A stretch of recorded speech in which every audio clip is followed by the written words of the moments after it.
Thanks for tuning in to the Football Talk Squadron. I'm Dutch. I'm Maul. And I'm Pops. And this is going to be our college football episode. We'll go over, no Florida State losses, but we do have Notre Dame to savage any type of upset cycle. alert. Yeah, vicious cycle of overranked, and now you're back down to the bottom. But before we get into that, one of the things we had talked about last week that I did want to come back to, because one of our buddies was asking, we were talking about preseason rankings, sort of the inefficiency and like the false bias it creates within college football. But his question was like, well, why does that happen? Like, why do we have preseason rankings at all? And one of the quotes I've always loved from a guy, he said, if you want the answer to anything, follow the money. And for me, it's like, why do we have preseason rankings? Well, if you look at like, how does college football make money? Like, think about it. Disney owns ABC and ESPN. You have CBS, you have Fox, you have NBC. Each of those like individual media companies, conglomerates, as I'm sitting here choking on thinking about big words, they are paying, like ESPN, I think paid $8 billion for the rights to the SEC for the next like 10 years. All that money gets like split amongst the conferences, which is why like, hey, the conferences are adding teams like the Big Ten's adding USC, Washington. It's also why they're not adding other teams that they're like, don't get me wrong, we love Arizona, but they're not that big of a market to bring into the Big Ten. The SEC. Somehow nobody can watch it on DirecTV either. So yeah, big, which is, it's funny because your point to DirecTV, it's like, well, why is DirecTV arguing? Well, they know how much like people want to watch these games. They are wanting to charge more, like to ESPN, to be like, hey, you want us to show these games? We're going to take a bigger percentage of the cut that you're making from each of these fans. And ESPN's like, absolutely not. Like, we already agreed on this. It's just like, it's sort of like what's happening with like sports stars like Ayuk and like Hassan Reddick sitting out. It's like, well, we just won't show the games. Like, I'm not going to play until you pay me more. Like, and people, it's funny because especially like with DirecTV, I think it was me and you were talking about it, Maul, that it was just like, dude, if I turned on the game 2 weekends ago and they're like, yeah, this game's blacked out, like, dude, you better hope my next door neighbor's not DirecTV or we're taking it out on him. Dude, I was on the road. I was on the road the other day, and I was in the hotel room, just like, and the hotel that I happen to be staying at, they work off DirecTV. So I dialed up ESPN, and there's just the hey, we're sorry that this is happening, and they try to blame each other, but it's like the only one that loses in that situation is the viewer. You know what I mean? Like, 100%. Now, I'm not paying for DirecTV, so luckily I was able to just stream it from my phone because I have a better option than relying on the hotel room. But still, like, that's just, it's so unforgivable on multiple different levels there. But to the money point, I think money is probably the number one driving factor. I also think we're kind of still, I mean, like, I know we've been doing the AP poll for like the longest time, but I think some of it nowadays is still tied up in like how we used to do the BCS as well. Like it allows, it's just an easier shortcut version to go, oh, hey, they beat a top 25 team, as opposed to like looking at the actual teams and like watching every single game, which we've had a discussion on before of like, we know the AP writers and the guy, like, they're not watching every single game. They have no business ranking every single team. And like, to say one team is 25th versus another team is 26th, like, we're not even comparing, apples to apples here, which, back to the original point of like why I think these things are so silly. Oregon right now does not look like a top 25 team. You know what I mean? Like, they're a perfect example of like, they've got this ranking and this like notoriety about them because everybody expected them to be good. But if we started the year with like a clean slate and you didn't have any, they are the number 3 team in the nation expectation in your brain, and you see them come out and struggle against Idaho and then Boise State, would you be like, oh yeah, these dudes are definitely going to the playoff? No, right? You'd just be like, they're just a run of the mill, like, we'll see what happens kind of deal. Not that like that's going to end your season, but like at no point are they a top 10 team right now. You know what I mean? Well, and that's the thing too, is like they're building excuses all across the board. Like I was watching, it might have been McAfee show, but there's like, this guy's doing. Dan Lanning was doing all these trick plays, and they're getting yards. They're just not being able to score. But it's like, well, at the same time, like you can implement those, off script plays and that kind of stuff, like the things that you want to try the week before practice, like during the game, put up 30 and then start doing that kind of stuff. Like don't use that excuse that he was doing it the whole game and didn't expect the game to be that close. See, I have, it's like, and I get it, like talk about money and all that stuff, totally get it. And I know some of these smaller schools get paid to take on, bigger games, NIU, baby. I mean, gosh, they got paid and got the win. That's huge for them, right? And the heart, what I look at though is like what draws in money, right? The top 25 matchups, the big matchups. So if we didn't have these pre-rankings where we could like falsify and just kind of like, arbitrarily say, oh, hey, this is going to be a top 25 matchup, it allows teams, again, Notre Dame lost, and that's just a lose-lose, right? When you schedule someone like NIU, if you blow them out of the water, it's like, yeah, you were supposed to do that. But if you lose, gosh, that could ruin your season. But what I guess I'm suggesting is that if you had to play your way into the playoff as opposed to just having this preconceived notion of just like, I'm already ranked, I just got to survive, you could schedule cupcake games. Like it allows these teams, these Georgias, to just, now, Georgia does have one of the tougher schedules in the SEC, but it like they don't have to. Georgia could have literally played NIU 12 weeks straight and just blown them out of the water, and everybody would be like, yeah, put them in. Right. But if they weren't, like if you didn't have that number one sitting next to you right at the beginning of the season, you would have to schedule, all right, I'm going to play Bama, I'm going to play LSU, I'm going to play Ole Miss. Like you have to play those games to win, to show the committee like, hey, we are this good because look at all these teams we beat, as opposed to, hey, we started the season number 10 and we haven't lost, so we got to be in, right? That's a big, and I think if you had those bigger games scheduled throughout the entire year, it would draw in money because you would have multiple games like that, as opposed to just like these last few weeks. Like, yeah, there's been a couple good matchups, but it's mostly just been like warm up cupcake games. 100%. And the thing with the money and then the rankings is, I want to draw on something that you talked on with what's the difference of like a number 25 to a number 26. A great instance is this week, the number 25 team is NIU, but right outside them is Boston College. And it's like, okay, what we're trying to say is, well, Florida State's not as good as we thought they were, so we're not going to give Boston College the boost, sort of like we did Georgia Tech 2 weeks ago when they beat Florida State. And I sit back and I look at NIU and I'm like, yes, they beat Notre Dame, but it's funny how we're not giving Boston College the like benefit of the doubt. Like, hey, you went into Florida State just like NIU did and you beat a good team. We don't really know how good Notre Dame is. Now, yes, Notre Dame beat Texas A&M, and it's one of these like issues that the NFL does not have. Like, and it's because we like go back to this point of like the NFL doesn't care like in terms of rankings. It's just divisional. Did you beat your divisional opponents? What's your record on the outside? That's going to determine, that 1 through. Yeah, there goes Maul. Maul will be back. Internet's going down for him. Well, so Boston College is actually 24 this week. But, they are? Yeah, but the case that you're bringing up is this week NIU plays Buffalo. Well, last week Buffalo got blown out by Missouri. So this week, if NIU gets blown out by Buffalo, does that put Buffalo back, into the top 25? Like that's where you're going with this argument. 100%. And what I find it to be is you take a look at the money. Like, so last week, Texas plays Michigan, number 3 versus number 10.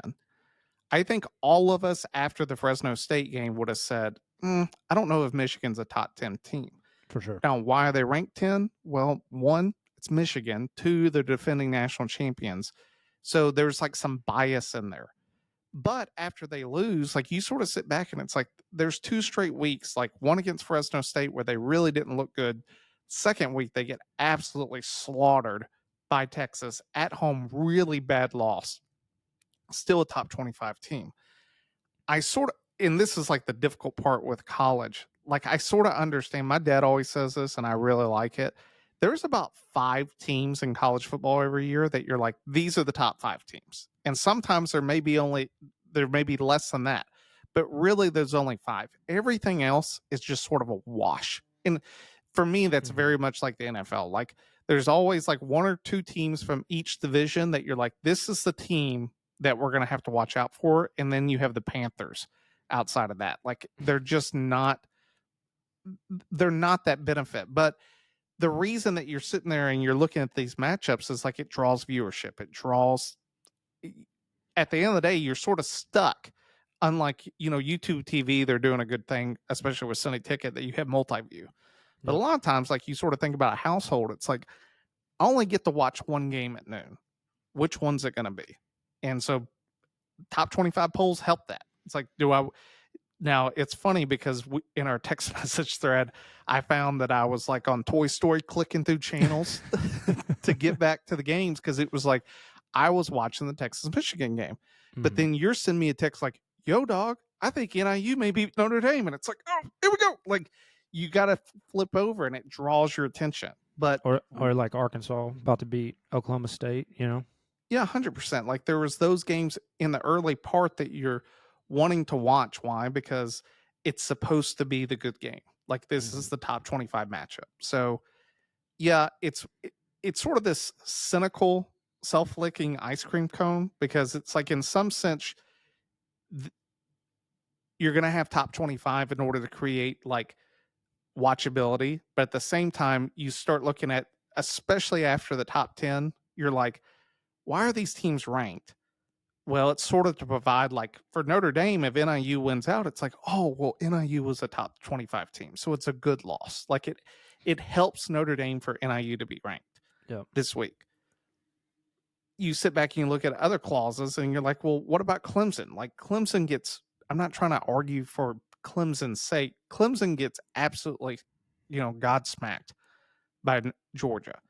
Well, then they go out and they blow out App State, which was a good 700 yards of offense. Yeah, like, you sort of sit back and you look at that and you're like, well, they're still just barely inside the top 25. Like, why? And it's there's a lot of argument. It's sort of like Maul with Oregon. It's like, Oregon, for multiple weeks now, we've been like, I don't know what I think about Oregon. Oregon doesn't look good, but they're still up there.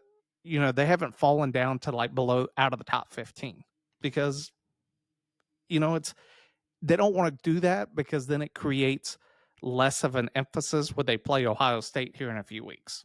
Yeah, Plain and simple. The thing about it is too is, we could go back to all these. You guys were talking about it just last week on the college episode. It's like, you don't know what you're going to get out of the transfer portal. And like, I look at Dylan Gabriel, like, yes, he had a fantastic game last year against Texas, but guess what? He wasn't in the Big Ten championship against Texas again. Like, there was plenty of spots where he had the opportunity to be the leader, of the Sooners last season, and he just didn't show up. He played like garbage. And I think we're starting to see that, that Oregon doesn't have that guy. And granted, Bo Nix, when he first got there, he had a little bit of struggles, and then he fell into the system in year 2 and looked fantastic, 100%. Like, it's tough, but we can, now that Maul's back, we'll just sort of move on into some of the matchups. And not everyone plays this week. We'll sort of talk about the bigger games, and then we'll go from there. Starting off. I wanted to ask real quick, because you said to key Maul in, you talked about there's top 5 teams, like your dad said, there's 5 teams that off the bat. Who right now would be your top 5 from college football? You talking to me? Georgia's number 1. Yeah, I mean, around the table. I think Georgia's clear cut number 1. They're the best team as far as well-rounded, offensive, defensive, and well coached. They're the one that needs to be beaten. Right up there. I think the Michigan Texas. I think the Michigan win is 2. going to maybe not prove as impactful later in the season when what we've said kind of from the beginning comes to fruition of like, we don't really have Michigan beating anybody. But yeah, Texas is a clear number 2. That's they're playing the best right now. And the thing about with the Texas Georgia thing is we're going to get a midseason national championship game. You know, if these teams continue rolling like they're rolling, we're going to have a 1-2 matchup this season, which I think will be phenomenal for college football in general. Yeah, the other two teams that immediately for me are like bona fide top 5 teams in my mind is Ohio Miami State. and USC. I would have Like, said Miami think and Tennessee.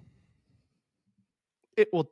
So for me, that the two teams that debate is between Ole Miss and Tennessee. Like I think that if you put them on a neutral field, it's a coin flip of who wins. I would honestly take Miami or USC against Ole Miss or Tennessee just based upon what I've seen right now. Like USC sort of this like unslept darling of the Big Ten right now. I think that USC is what everyone thought Oregon would be. Like USC's got a good defense. Like if they it was funny because we were talking about bets of like USC versus Utah State, and it was minus 28, and even Maul was like, I don't know. But then they went out and they handled their business. Them. You know what I mean? Like that's exactly what we should have been able to do the last 3 years. And like, so I've still got this like scar tissue of like, I can't necessarily trust it yet. But again, we're doing exactly what we should be doing.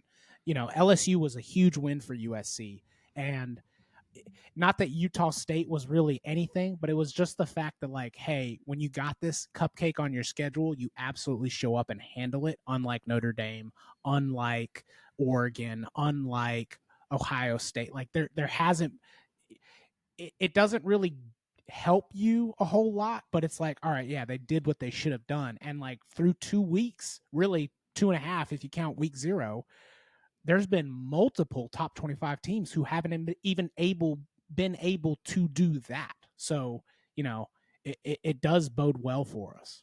Ole Miss is a tough one for me. I can absolutely see it, but at the same time, I mean, gosh, play somebody, please. Because like putting 70 points up on Furman doesn't show me anything, right? Like, and then 52. And it's like, yeah, week. you should do that. So it's like, cool, they can score points. We know they can score points, but like they need to play somebody just to show that they are the real deal. Tennessee would be ranked higher in my mind than Ole Miss, but the issue for me, like in terms of like a neutral field, is Jackson Dart has a little bit more seniority than Tennessee's quarterback. I can't even say conglomerate, so I'm sure not going to pronounce his name. It's a business decision. I did like that SEC shorts where they were trying to like get the Georgia guy to pronounce it, and they're like, "Oh, you'll figure it out. You couldn't pronounce Tua, and you got real good at that." So, but start off, you know, and Pops, who's your other? You know, we got Mauls. You have anybody else that's different outside of the top 5 for you? The only honorable mention be because of their defense. They still have yet to allow a touchdown, would be Ohio State. But let's be honest, Will Howard hasn't really shown that he's done anything yet. Like he's still trying to figure out that system. But that defense for Ohio State's legitimate. I'll give you that. I think the issue for me is Ohio State last year had pretty much the exact same defense, but when it came time to execute against Michigan and other teams, like there's the issue with them is sort of like with Maul and Ole Miss. It's like, cool, I've seen you handle 2 opponents that you're supposed to beat. I still don't know. Western A&M Tech. Exactly. First big matchup of the week's Georgia, Kentucky. For people who are betting, I told them all this. Like, if you want to shade something, it's the first half spread for Georgia. Because every single year we were talking about, like 2 years ago, Kentucky's undefeated. They're like 6-0. They're going into Georgia. Georgia's 7-0. I think the spread was like minus 6.5, and I was like, I'm calling it. Like Georgia will be up 21 points in the first quarter. Within the first 5 minutes of the game, it's like game is over. Georgia is going to murder Kentucky. That's exactly. I'm pretty sure I had money on that game because I'm pretty sure it was the week like right after Georgia had like struggled with Missouri or something like that, and Kentucky did look kind of legit. So I'm pretty sure I took Kentucky with the points. Like I got an alternate line and swung Kentucky with the points, and I mean it was like 50-0, and you're just like, what a dumb bet! Like what a dumb way to lose money. If you bet $50 on Kentucky this week, you'll lose $50. So, it's funny because this is sort of like up until I know next week is sort of the bigger game for Georgia and Bama.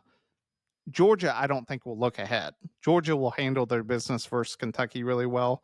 And I think Georgia is the clear front number one team. They play Bama next week in Tuscaloosa, which is the other big game is, Bama goes up to Wisconsin. I told Maul, like, Bama's minus 16 points favorite. Bama's offense looks terrible. Yeah, I know that they pulled away there, but I think everyone in that stadium was like, we may lose to South Florida today. Like, that they look bad. Like, that right tackle was fighting air like the entire game, like could not handle it. And then they put in a different guy and they immediately scored their next offense, their next 3 possessions. But I sort of look at it and I go, Wisconsin's a better team than UCF and they're a better team than Western Kentucky. Like, Bama at least is sort of like getting a little bit better teams before facing Georgia, but at the same time, like, Wisconsin's nowhere close to Georgia. Like, I wouldn't be shocked if Bama is like in a nail biter versus Wisconsin, and I don't care what the spread is next week. Like, take Georgia minus 21, because if Bama plays like they have on offense, like, it's over. Like, at the end of the day for Bama, there is no Saban on the sideline. Like, that was always sort of the difference with him in Georgia. Like, yes, he lost in the national championship, but let's get this straight. It was close there until the very end. Like, it took the fourth quarter to finally unseat him. Like, and Saban said it on game day, until someone shows that they can beat Georgia besides Alabama, it's Georgia's to lose. Plain simple for me. And I mean, perfect example there. Like, I don't think Georgia, I think Kirby has got Georgia too disciplined for them to get caught looking ahead. And I don't think they even need to look ahead at that Bama game. But Bama is looking ahead at, like, we got Georgia next. You know what I mean? So, like, you're right. Like, weird, sneaky, like, if you want to try to, get cheeky with an underdog, big spread upset, like, Wisconsin might be the bet. 100%. This has, like, I don't want to say Bama versus Texas last year, but it has very similar vibes for me, that the offense did not look good through the first few weeks of the season. They're going to play a better opponent. Texas is way better than Wisconsin was even last year they were. The problem for Wisconsin is they have Van Dyke at quarterback, the old Miami quarterback. He's not this, like, athletic dude. He is a pocket passer, which I think tends to fit Bama's scheme even without Saban a little bit better, which it sort of fits everyone's scheme. Like, I don't care who you are, finding a kid that, an outside linebacker that can go chase down a running quarterback, like, it's difficult in the NFL, much less college. Like, it just doesn't happen. So, y'all, what's y'all's opinion on the Bama Wisconsin game? You think there's an upset or no? I mean, I think it's probably the most likely, if there was going to be one, from like a bigger name standpoint, that could be something that could sneak up on them if they're looking ahead towards Georgia. Yeah, I mean, I think Alabama still wins the game. I mean, Wisconsin, they've had 2 tune-up games with Western Michigan and South Dakota, so I think this will be the first real competition that Wisconsin sees, and they might be riding high and about to get punched in the mouth by Bama. Yeah, we'll see. The team I did skip over, the number 2 teams, Texas, they play, UT's, yes, San Antonio. They really, in my opinion, they don't even face a good team until Georgia. I get that they have the Red River rivalry the week before Georgia of Oklahoma, which, as when you were off, Pops was talking about it, just Dylan Gabriel last year. They ended up beating Texas. It was a late second, but then Oklahoma just sort of folded. And for as good as week 1 Oklahoma looked sort of terrible against Houston. They were struggling there against a team. I don't really know when Texas is going to get tested outside of the Georgia game, and then after the Georgia game, it's not there. It's Vanderbilt, Florida, Arkansas, Kentucky, and then for me, the hardest game is at A&M. Like, I dare say they have an easy path to the playoff, but we said that last week about Notre Dame, and yikes. So, but you're right. Here's the thing. I will say this about Notre Dame, because everyone has said it, and I'm like, you're 100% correct.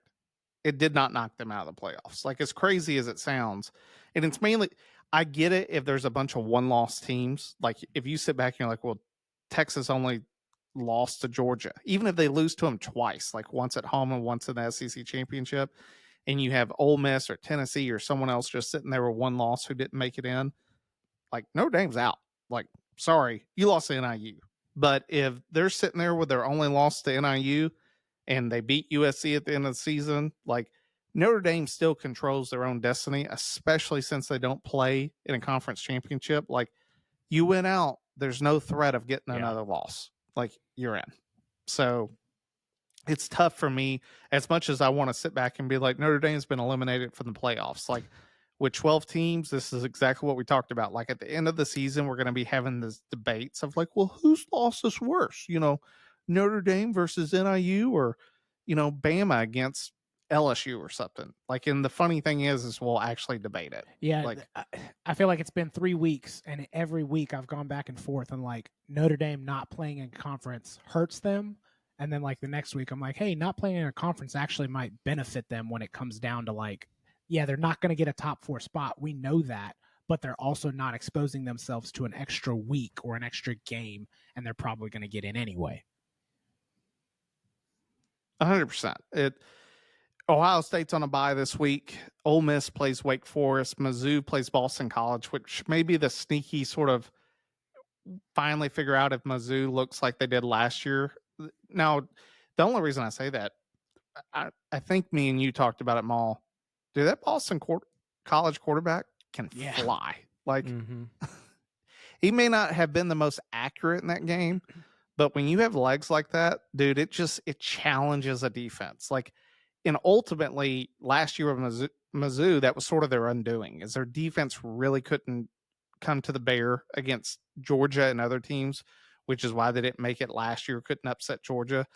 I sit back and I look at this game. It will be a good game to sort of figure out how good is Mizzou's defense. Their offense, yes, they beat Buffalo. They didn't look, and they beat, I think, you know, Southeastern Missouri School for the Deaf in week 1.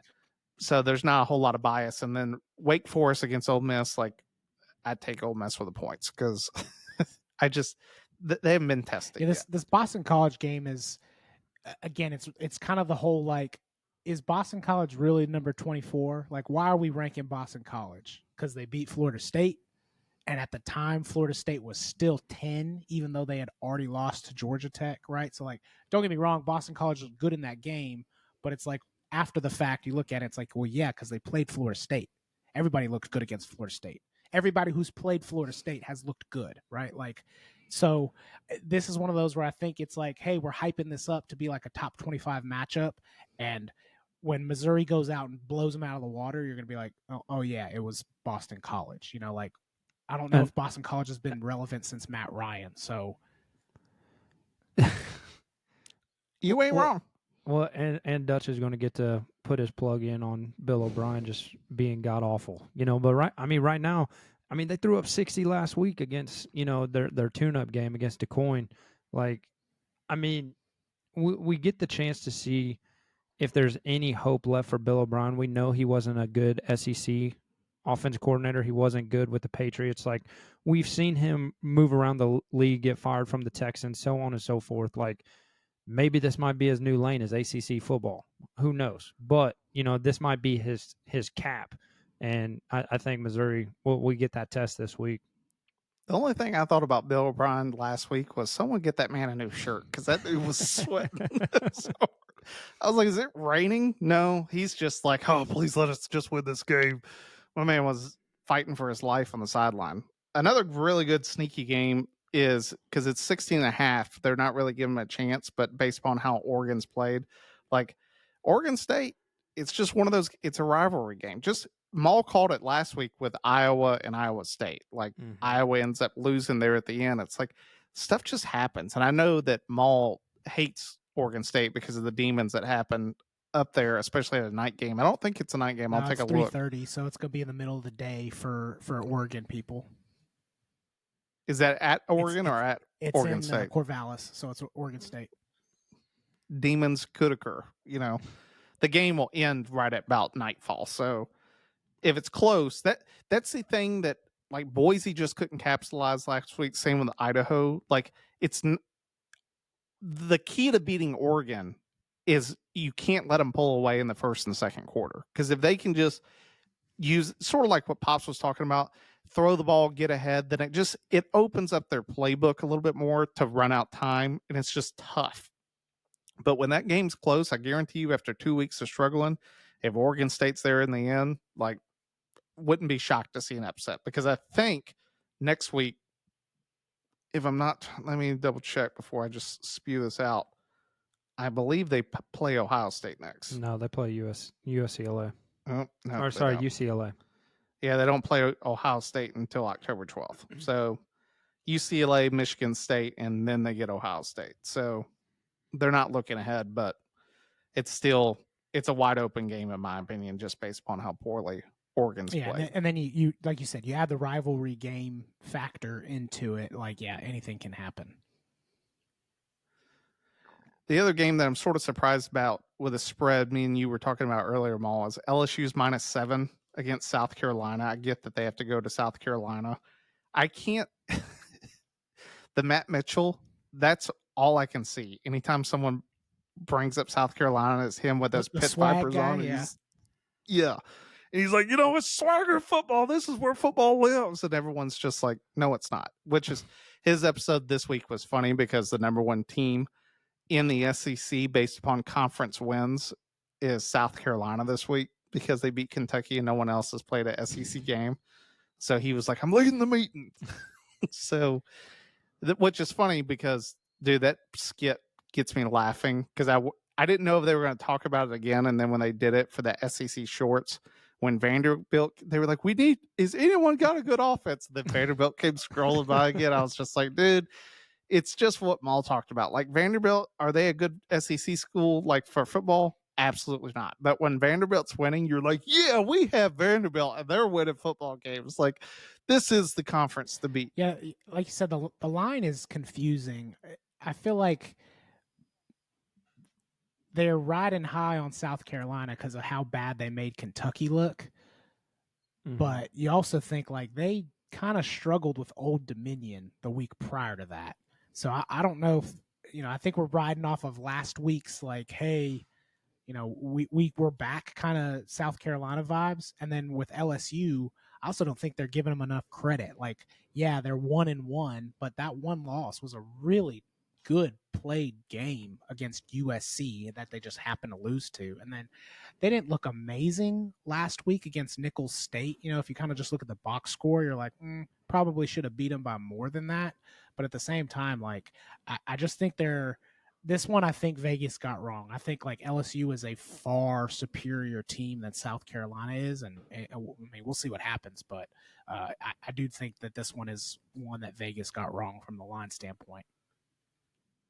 Well, and another thing too is, Nussmeier, he's already throwing, double of what Sellers has thrown in these games. He's got 8 touchdowns compared to 2. Like, I think, just like you said, it's skewed just because they're going into Columbia, and we've seen, Brian Kelly slap the table already. But here's the thing. He gets this one loss out of the way. He might have one down the stretch. But, we've seen this year in and year out of LSU having a slow start, and then they just, boat race everybody down the stretch. I think it's come down to LSU's defense. Like, again, Nicholls State put up some points. But again, I feel like you always have to remember, like, in games like that, when everybody's kind of like, we're not worried about this, that super underdog usually can score some points and it doesn't mean anything. I think LSU's defense, though, is going to show up and just shut South Carolina down completely. It helps the games at noon. Like, I would be far more of a believer in the -7 line if it was like a true 8:00 p.m. kickoff game. Like, college football is sort of that demographic that which really it comes down to alcohol.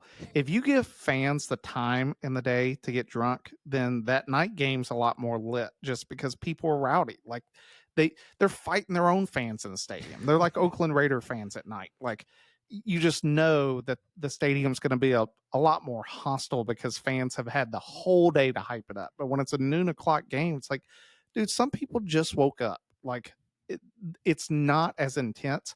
That no one's like hyped up. Like, even the players, I don't feel, because it's still September. Like, Columbia, South Carolina is going to be hot. Like, and that's usually where defensive depth helps which LSU's going to have compared to South Carolina. It's why Bama's always sort of done good with noon o'clock games, because it's like, guess what? Your dude's huffing, and it's the second quarter. Our number 3 guy's a 5-star. Like, that's who we're subbing in. It just, those noon o'clock games really help the more, depths of teams, because they have guys to fill in. It's just part of it, which is why I don't see LSU not winning by at least 7. Just me. And then I just saw David send us a text about the Panthers. In case you thought college football was cheap, you can get 2 tickets for the Panthers games right now for $1.80. $1.80. Dude, let's go. Let's go to Charlotte. Two of them. 2 for $1.80. Like, I think if I was going to go to that game, the thing I would hope for is to sit underneath the owner's box and get him to throw, a Coke on me and see if I can get any money out of that. Like, I just turned this $1.80 into $300,000 for assault. But sorry, a little NFL since everybody's sent us text. Outside of that, I mean, the only other game is Notre Dame's minus 11.5 versus Purdue. I don't know. Like, it's Notre Dame for sure got caught looking ahead. I think it goes back to that Texas A&M game for me. Like, Riley Leonard, we were sort of giving both offenses a pass and being like, hey, both defenses are really good. But I think especially after last week against NIU, you could really start making the argument like, I don't know if Riley Leonard is this like guy that they thought, which he was overhyped from Duke. Like, this is exactly what happened with Sam Hartman coming out of Wake Forest, and now him out of Duke. You know why? All because he beat Clemson to open the year, and Clemson was no good. Like, it's this. That's like, and I. This is like, I sound like a broken drum here, or a broken record, but it's just like, it's all stemmed off of these falsified preseason rankings. Like, Riley Leonard at Duke beat a number 14 Clemson. It's like, Clemson wasn't worthy of that. And if you didn't rank Clemson there from the get-go, that win wouldn't have been as overhyped. Therefore, Riley Leonard doesn't get overhyped. It's just this, like, it all stems, like it permeates itself throughout the entire system, all the way to like where dudes are getting drafted in the NFL based on these like completely random, based on last year's performance, preseason rankings. 100%. Which, for me, this goes back to this was my prediction going into the season. Like, it was going to be based upon quarterback play, which it usually is, but especially this year, like, Caleb Williams is not playing this year. And it was like, it's sort of a mixed bag. I would say at best, you have some average guys that could possibly compete for an NFL draft slot. I know that guys are going to get taken in the first round every single year because the NFL lives under that FOMO, mantra of, I don't want to miss out on somebody. I'm going to take this guy because we know our guy's not right. I'm going to shoot a shot in the dark and hopefully this guy will make it. And Daniel Jones has proven year after year that doesn't work. Like, listen, I already or Bo Nix. I already see it happening. Deshaun's going to end up, being Deshaun. The Browns are going to end up in last place, and they're going to take Carson Beck, thinking he's the new Patrick Mahomes. Put it on tape. Clip this. Yeah. If that happens, I'm gonna die. Well, I mean, and that's what you guys were just saying. Like, Maul, you said it, like, it takes it all the way to the NFL rankings. I mean, look at Sam Hartman. He just now got brought back to the practice squad only because Mariota got hurt. So it's just like you're putting so much hype on these dudes. And Riley Leonard played NIU, which, FCS school, and he didn't even throw for 200 yards, and he had 2 picks and no touchdowns. Like, come on, dog. Like, this is supposed to be your tune-up game where you guys are blowing them out by 60, and you can't even move the ball for 200 yards in the air. Well, I know he's hurt this year, so we didn't get to see, what we sort of predicted would be a not good NFL performance out of J.J. McCarthy. But last year, I think he either threw 3 or 4 picks against Bowling Green, like, at Michigan. Like, it was a close game, and everyone's sort of like, ugh, like, who's this quarterback? Like, this, and that's why I think the top 5 teams that we sort of talked about, like Georgia, yes, the quarterback at least has not played poorly. Texas, Quentin Ewers is right now the Heisman favorite. Miami, Cam Ward looks amazing. Like, it's exactly what Miami's been missing. You have USC, which was super. Like he showed us last year in the bowl game, which I think everyone was like, oh, he looked good, but it was against a bad opponent. Like, dude, week 1, that kid was slinging it like against LSU. Like you could not, especially Maul was talking about those last 2 drives. Dude, that dude it was pinpoint. Like you couldn't hate on him. And then you got Ole Miss and Tennessee. Like this is why Bama's not in the argument for me in a top 5 team, because it's like, who you taking? Like games on the line, you gonna put the ball in Milrose's hand? Absolutely not. Like I'm gonna take any of those other quarterbacks to go win me the game. One of those teams is going to get tested. Like eventually, I think that's what you're looking at. Like those teams are probably competing for like those top 4 spots. And ultimately that's what's going to make that last 4 matchup is whoever's quarterback's playing the best. Like you can have a good defense in A&M or LSU, but if on the opposite side of the football, like you have a guy that can sling it compared to either Wegman or Riley Leonard, like you're losing that game. The second that they play a team that has a better quarterback, you're losing that game, because your quarterback sucks. Like against a good defense, your quarterback sucks. So I know that was a lot, but trash quarterbacks and overhyped for the Heisman and everything else.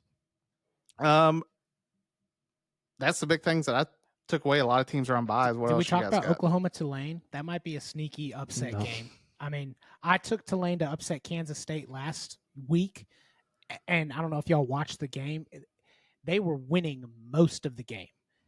Kansas State came back at the end, but then the refs robbed Tulane. I mean, absolute blatant robbery, called an offensive pass interference against Tulane when they scored the game-tying touchdown, and then they weren't able to score again, so Kansas State ended up winning. But like Tulane's a good football team.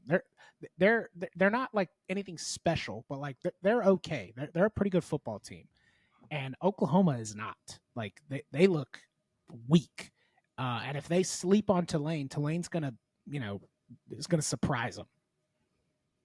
Well, and that's going to be the tough thing, though, is that's going to give Tulane, 2 losses on the year if they do lose this. So, I mean, that's 2 losses early.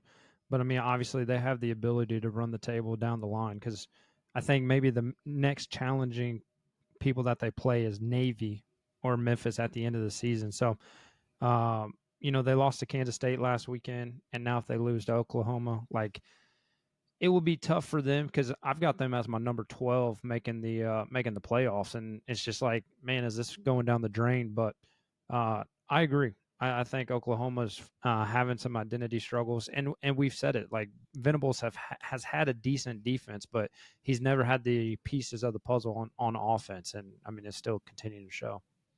That's why I like Boise State. Like they kept it close against Oregon. You look at the rest of their schedule. Like if you can just beat the Mountain West, you're going to be sitting pretty good. That close loss to Oregon is going to like prove why they should be number 12 at the end of the season, because it's like, hey, dude, that's our only loss.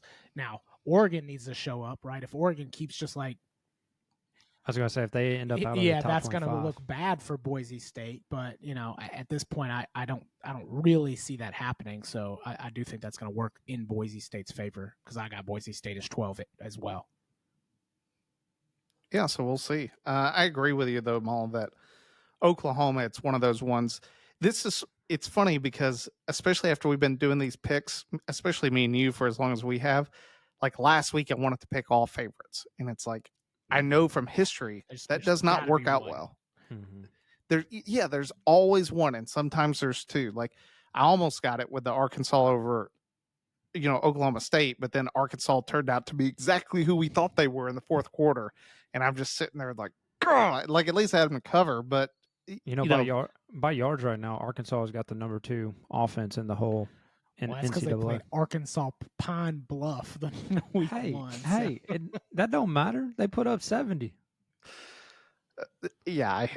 Anytime we're like talking yardage, it's like, who leads rushing every single year?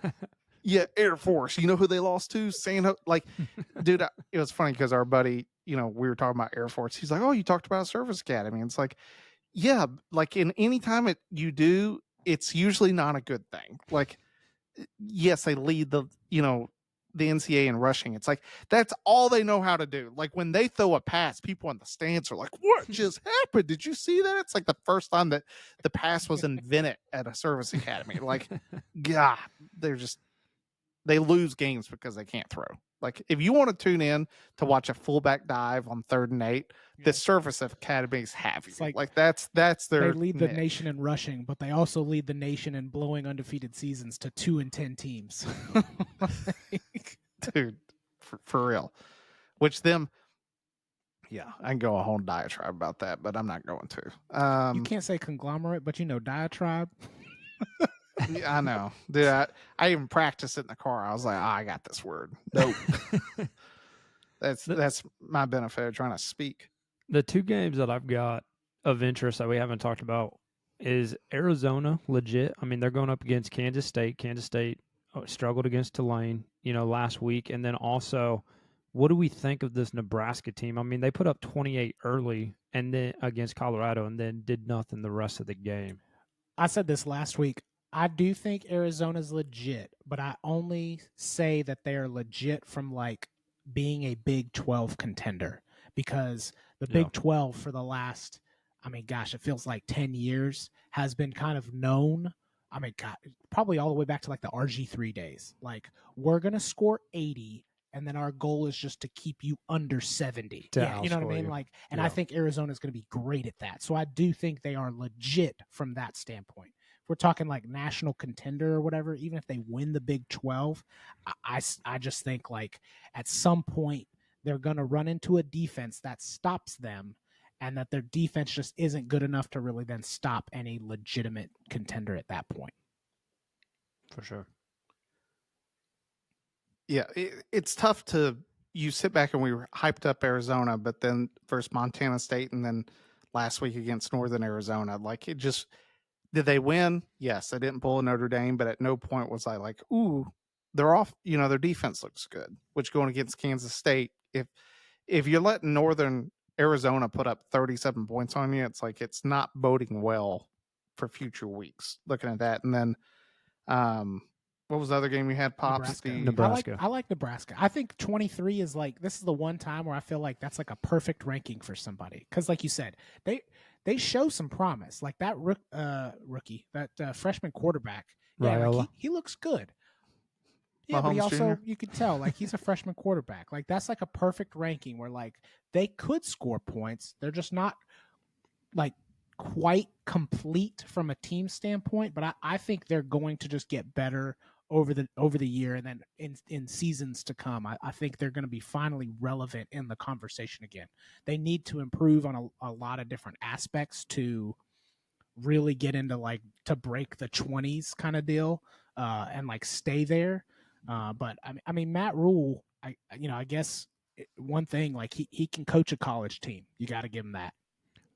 Well, yeah, and that's the thing. Like they always go back. They were like, "Hey, he did it at Temple. Hey, he did it at Baylor." And like, he was starting to climb up the ranks, and then he goes to the NFL. And granted, he was handed the worst franchise in the history of the NFL for the last 20 years. But like, man, how far they've come since Cam Newton days. I said this in text, and I'll go ahead and say it on the podcast. Like, just watch in 2 years' time. Not next year, but the year after, Raiola will be Mel Kiper's number 1 quarterback. And I'm not saying that's not deserved right now. He looks the best of the freshman QBs out there, but body size, everything. Like I guarantee you, if Nebraska does what I think Matt Rule's going to do, which is get better each and every year, like this won't be the Scott Frost, like no hope. They're doing things Nebraska has not done. Which is, I was just saying, and listen, now that we're talking like in today's day and age with NIL and boosters and all that stuff, like if there's one school that hasn't been relevant but still just has like, please, we will pay whatever we can to get talent, it's Nebraska. You know what I mean? So like if they do well this season, Matt Rule stays, Raiola keeps coming back, I mean, they're going to just draw more and more talent, even if it's just because they're paying for it. And, at that point, like, look out, you know what I mean? Like, they're going to all of a sudden be a force again in the Big Ten. Well, I mean, let's be honest. Besides the College World Series, in June every year, there's nothing else to do in Nebraska. So, I mean, these guys enjoy having those sports. I mean, they sold out the football stadium for volleyball last year. Like 100,000 people watching one match of volleyball. Like, just absolutely unheard of for these people to have a little glimmer of hope of what the '90s used to be with Nebraska football. I mean, it's good for them. I think Nebraska's tough test, which I think is a robbery for the fact that you put NIU up. Illinois also knocked off a ranked Kansas last week, and they're not in the discussion for the top 25. So them playing Nebraska next week, I think, will be a true test, early test for Nebraska to see where they really stand on legitimacy. Yeah, I mean, I sit back and look at Nebraska. They play UNI, Illinois, at Purdue, Rutgers, Indiana, then at Ohio Then State, Ohio State. UCLA, at USC, Wisconsin, at Iowa. Like, there is a good chance that they could be undefeated going into Ohio State, which what Maul was talking about with the hype with Nebraska and keeping it going, I equate it very much to Lincoln Riley with his first year at USC. Same with Saban. Like, what it takes to really build a program is to get you have to be good right off the bat, because when you're good right off the bat, it helps recruiting, it gets hype, you get a big especially when your quarterback's a star, that helps it even more. And especially in the day of NIL, that hey, look at me, I'm getting all this hype, look at the money we're able to get in Nebraska. As Maul talked about, like, Nebraska's dedicated. Like, and you want to prove it, look at the last 10 years. That stadium's sold out like every single year, and people know that they're going to watch a bad football team. Like, they know they're probably going to lose, and they're still selling out. Bama can't sell out when they're playing South Florida. Like, that's just part of the way that it is. And so you sit back and it's like, dude, if they can compete this year, even if they don't make the Big Ten championship, if they're just like, if there's hype going into next season, like you said, Maul, dude, Nebraska, like, they could very easily become like, you start recruiting better, you get some offensive and defensive linemen, like, they're right there, because we know Ryan Day can't coach. Like, so it's really, can you compete against, in my opinion, it's Lincoln Riley because of the offense. Like, the second that they figure out a defense at USC, like, good luck. Good luck. Because there's no one else that I want calling the plays in college football outside of Lincoln Riley, besides Lane Kiffin. Like, it's him, but USC has so much more draw than Ole Miss. Like, it's why, Kiffin is always like, come to the SIP, like, we're a party school. Like, they're trying to hype up the fact that it's like, dude, you're in the middle of Oxford, like, you're in Mississippi. Like, that would be my point as Lincoln Riley. Like, do you want to come live in LA, or do you want to go to Mississippi? Like, and I'd say it just like that. Because that some like recruits like, no, I want to go to LA. Like, I do not want to go to Oxford. That's it's why I'm surprised Kiffin hasn't moved on to like a bigger school, just because it's difficult to bring kids in. Plain and simple. Anything else? That's it. All right. Well, thanks, Jenny. We'll check in next week with the next college football episode, and we'll get the NFL one produced here shortly. Thanks.